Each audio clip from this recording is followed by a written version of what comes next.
Salut les amis et bienvenue encore une fois sur notre chaîne. C'est Dr Antoine Nyongeko, votre coach en entrepreneuriat, recherche et conseil. Et dans cette vidéo, je vais vous montrer une des méthodes de multiplicateurs de la décision parmi les méthodes que j'ai présentées dans la précédente vidéo sur la prise de décision.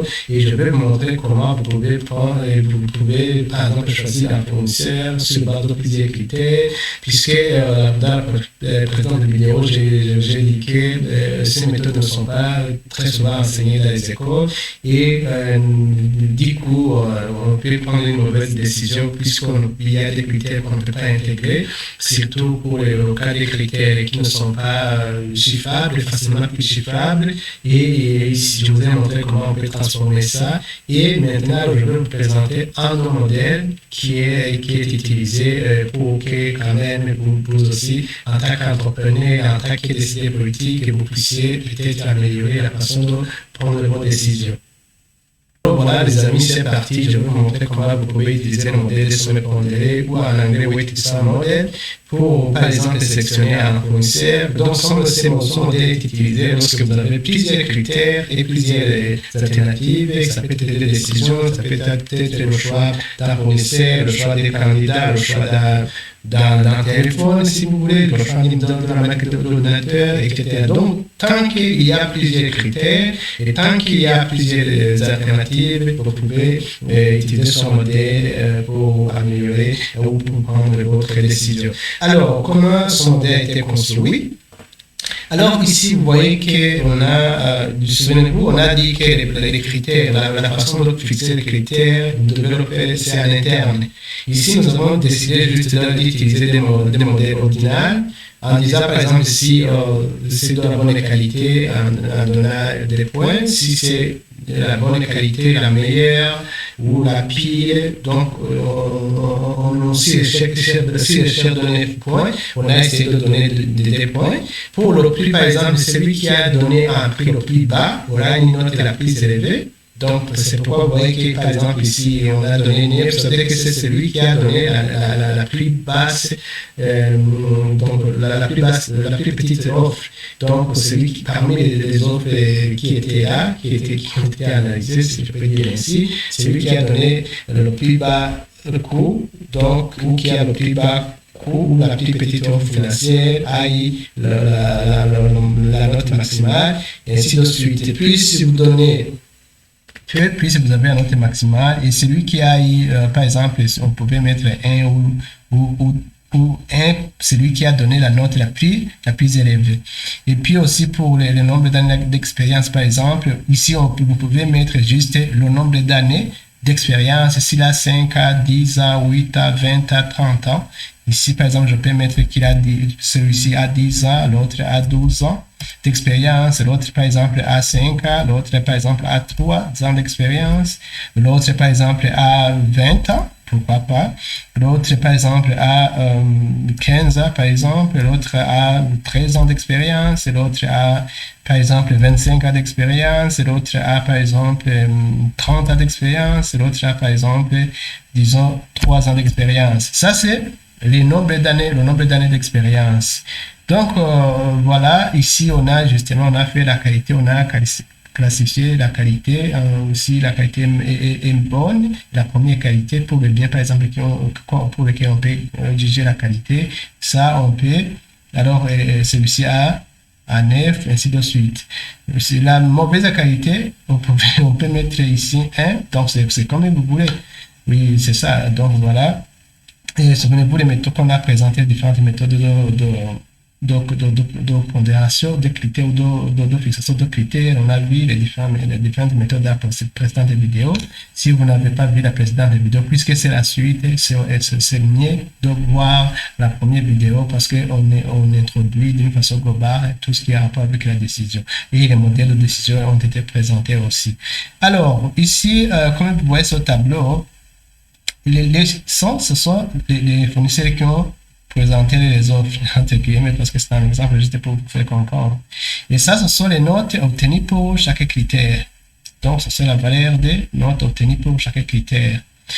Et puis, ça, c'est la pondération. Souvenez-vous, on a parlé des méthodes de pondération, des méthodes objectives, les méthodes subjectives, et on a vu aussi la méthode intégrative qui intègre les deux critères, les deux approches subjectives et objectives.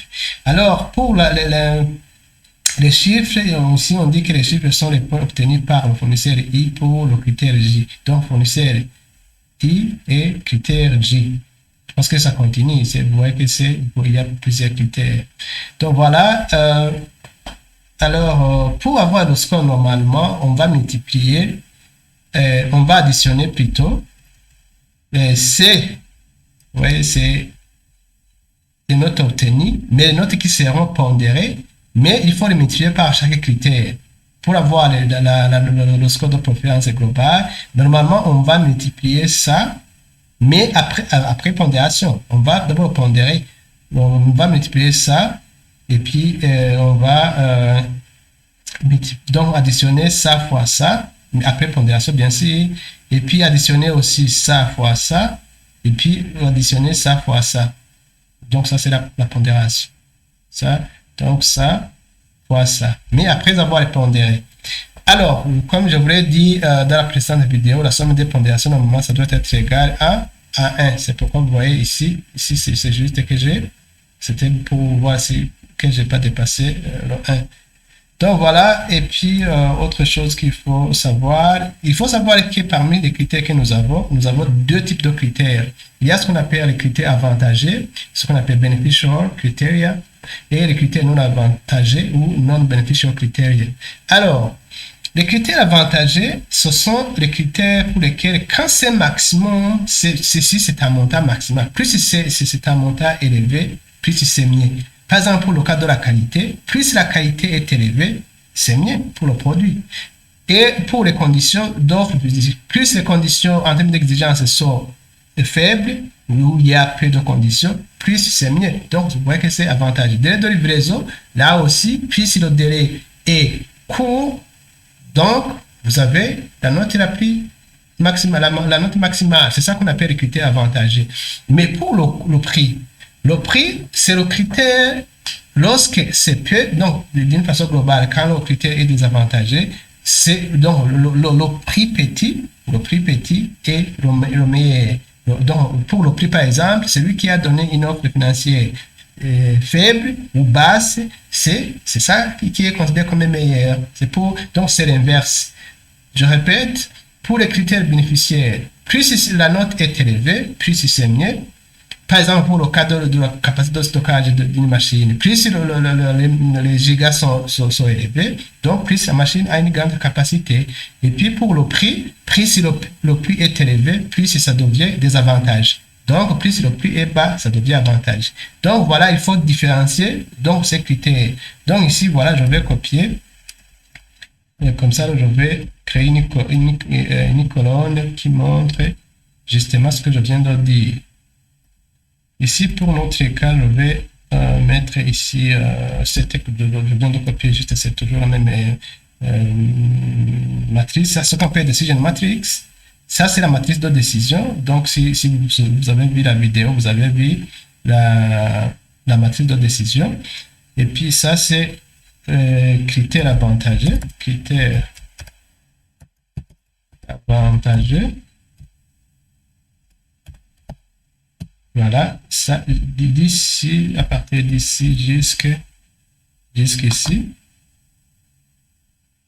Donc, vous allez justement voir chez vous comment ça c'est, les critères que vous avez. Ici, on pouvait avoir beaucoup de critères désavantagés. Pour le prix, ces critères désavantagés. Voilà. Donc, on pouvait avoir plusieurs critères désavantagés, comme donc ça dépend de ce que vous aurez considéré dans votre offre, appel d'offres, dans votre appel d'offres.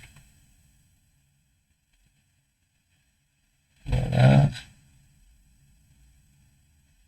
Si je peux mettre des couleurs pour différencier les deux types de critères. Voilà. Que je mette des lignes pour que ça soit séparé. Donc, c'est juste pour séparer. Voilà. Pour séparer les critères. Voilà. Alors, quel avantage de connaître ça? L'avantage est que le mode de normalisation, comme j'ai dit, la normalisation, c'est différent selon les critères. Il faut d'abord déterminer, comment je peux dire, pour le cas ici, la préférence pour les critères avantagés. Je vous ai dit que c'est la note maximale. Donc, il faut déterminer parmi alors ces différents points quelle est la note maximale pour le cas des critères avantagés. Mais pour le cas des critères non avantagés, on prend la note minimale parce que le minimum, c'est mieux. Donc, voilà, ici, je vais déterminer donc max. Ici, par exemple, je vais faire ici égal maximum. Donc, c'est une fonction Excel, max. Alors, max de quoi? Parmi ça. Parmi, quel est le montant maximal parmi ça? Donc, si vous déjà, vous voyez que c'est 9. Ça, je peux copier la même formule jusqu'ici. Parce que c'est là où on a les critères bénéficiaires. Donc là, je peux aussi mettre en couleur pour que vous puissiez voir les choses. Et puis, autre chose que je dois faire, pour le cas des critères non avantagés, non beneficial criteria, là, on prend le minimum. Donc, je change de formule. Je prends le minimum. Ici, minimum ou ici. Dans cette colonne. Voilà. Donc, vous voyez que quand vous regardez, ça se voit réuni, mais quand vous avez beaucoup de choses à analyser, il faut utiliser les fonctions, c'est plus rapide. Vous voyez que quand même le montant minimal, c'est trop. Si je mets 1, par exemple, ici, regardez, si je mets 1, ce sera 1. Donc, voilà, donc la formule fonctionne. Ça, alors, c'est ça qui va nous aider à faire la normalisation de notre matrice. Donc, c'est pour ça, ça va nous aider à faire la normalisation. Alors, je vais encore une fois copier. Regardez, je vais encore une fois copier. Je copie tout. Voilà. Et puis, après avoir copié, voilà, je fais juste ça. Mais maintenant, même si j'ai copié, maintenant, je vais faire la normalisation. Regardez comment, j'ai marqué comment on fait la normalisation. Pour les critères avantagés, chaque valeur est divisée par la valeur maximale des critères considérés. Alors que ici, on divise la valeur pour les critères non avantagés, on divise la valeur minimale par chaque valeur des critères. Donc ici, on a vu que, souvenez-vous, on a dit que c'est 9 ici. C'est 9 ici. C'est celui-ci. Donc ici, je peux effacer tout ça, puisque je vais commencer à faire la normalisation. Je vais faire le continu. Ça, cette ligne, ça, je peux la supprimer ça, parce que ça ne me sert à rien. Voilà. On a dit que pour les critères avantagés, on va prendre ça divisé par le critère maximal. Mais pour parce que c'est ça qu'on a dit que c'est maximal. Mais pour le cas des critères désavantagés, je prends ça et je divise par chaque note. Donc c'est ça, égal, regardez, je fais ça, je divise par quoi? Par ça. Mais il faut quand même figer, pour que je puisse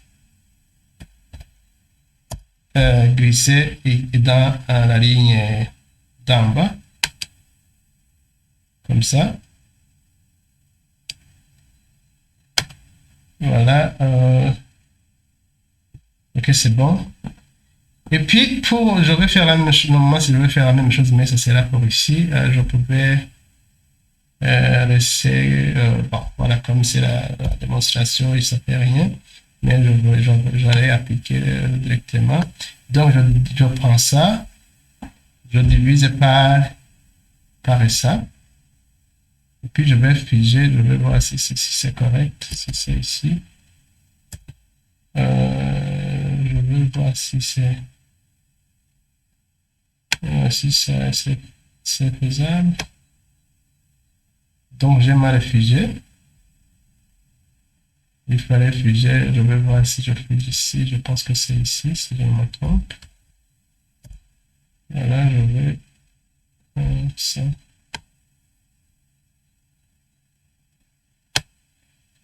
Maintenant, voilà, c'est fait. Alors, avec ça, comme j'ai figé, je pense que je peux glisser, ça va venir, donc je vais vérifier, voilà. Voilà, vous voyez que ça n'a pas bougé, hein, ça. Donc, ça n'a pas bougé. Voilà, voilà, quand vous regardez, vous voyez que ça, c'est toujours ça. Donc, ça n'a pas bougé.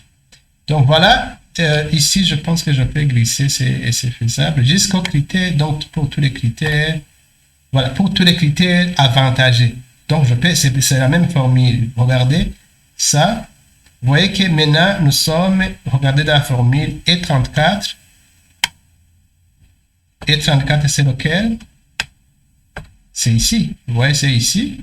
Divisé par quoi? Divisé par... non, oui, c'est ça. E34, c'est celui-ci.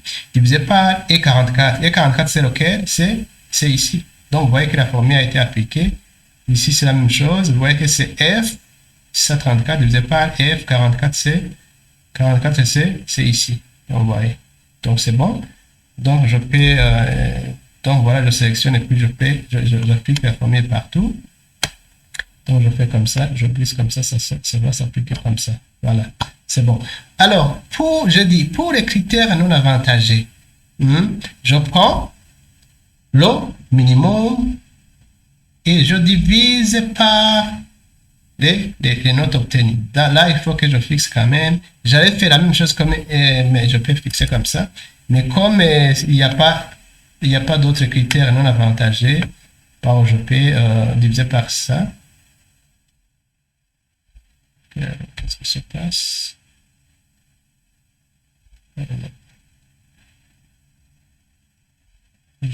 La formule n'est pas finie, la machine. Voilà. Qu'est-ce qui se passe? Non, je pense que c'était ça. C'est le minimum, ça. Ça que j'ai figé. Et puis je divise par ça. Voilà, donc ici je peux glisser la formule, copier la formule en bas. Je peux faire comme ça, sans aucun problème. Donc si vous regardez bien, vous allez voir que celui-ci n'a pas bougé. Quand je clique ici, vous voyez que le G44 n'a pas bougé. C'est juste les autres qui. Donc voilà, ici c'est G43. Bon, donc c'est bon. Donc je peux réduire d'ailleurs les chiffres. Après la virgule, je peux les réduire. Je viens ici, je réduis ces chiffres pour une bonne visibilité. Voilà, ça c'est la matrice normalisée. Ce qu'on appelle en anglais normalize the matrix. Matrice normalisée. C'est ça que je viens de faire, la normalisation. Ça c'est la matrice. Donc, ça c'est l'étape. L'étape 1, normalement, c'était de déterminer ce maximum. C'est ça, ça. Maintenant, on fait la matrice normalise the matrix. Normalize the matrix. C'est ça. Non, c'est plutôt ça. Voilà. Ça, c'est l'étape. Je peux mettre en couleur, comme ça, alors c'est... Voilà, matrice. Ah non, la couleur n'est pas du tout présentable. Je peux mettre ici, voilà, c'est bon. Ça, c'est la matrice normalisée. Alors, après la matrice normalisée, je vous ai dit que alors, je vais faire la sommation de ces critères. La sommation de ces critères, mais à multiplier par les poids. Donc, voilà, regardez les amis. Nous avons les points ici en bas. Les points en bas. Ça veut dire que je peux copier ces fournisseurs. Les 10. Comme ça. Je les copie ici. Voilà. Maintenant, pour avoir la note, ça c'est la note, le score de préférence. Qu'est-ce que je prends? Je passe égal. Regardez bien. Je prends cette note-là. Je la multiplie par la pondération. Mais attention, il faut fixer ça. Oui, il faut fixer ça. Il faut fixer ça pour que ça ne bouge pas. Alors, je dois additionner. Regardez, j'additionne encore une fois ça multiplié par la pondération. Toujours, je fige ça. Et puis, encore une fois, j'ajoute ça, mais qui est multiplié par la pondération. Toujours, je fige ça. C'est pour que quand je copie la formule, ces chiffres-là ne bougent pas. Parce que ça ne doit pas changer. Puis, encore une fois, ça, fois ça. Ici, encore une fois, je vais figer ça. Ça. Vous pouvez presser la fonction F4, normalement, ça vous aide à figer. Et puis, je fais ça. Ah, non, pardon. C'est pas ça. Ça, fois ça. Ici, encore une fois, je vais figer. Alors, je dois presser Enter. Donc, voilà. Ça, c'est la note obtenue par ce fournisseur. Donc, le score obtenu par ce fournisseur. Alors, normalement, pour les autres, je dois faire la même chose. Mais comme je l'ai toujours dit, moi, j'aime les formules et j'aime les choses plus faciles parce que j'automatise ça. Donc, si je ne fais que glisser. Quand je glisse, la formule va se propager si les autres fournisseurs, je fais que ça. Donc, voilà, les amis, je viens de calculer les scores de préférence. Ça, ce sont les scores de préférence. Maintenant, souvenez-vous, quand on a vu les méthodes, plutôt le processus de l'analyse rationnelle, la dernière étape, c'était le ranking. Donc, comment je peux dire en français, donc l'ordre donner l'ordre quoi. Donc, ordonner, voilà, ordonner. Oui, ordonner. Ici, pour faire ça, je sais la fonction toujours Excel que j'utilise. J'utilise equation.rank. De ça. Mais où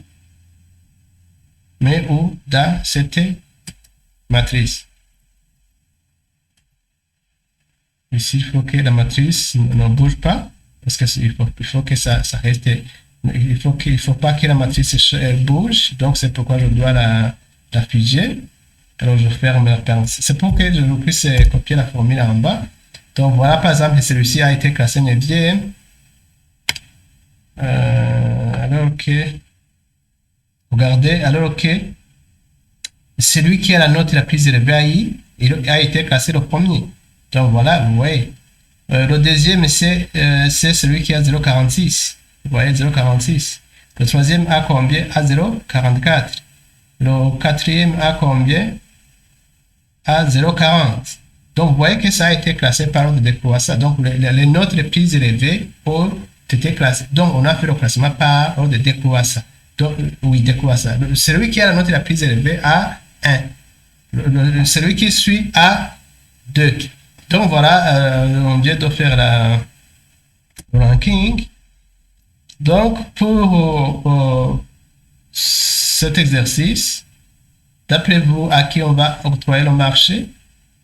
C'est celui qui a eu la note la plus élevée, bien sûr, la plus élevée.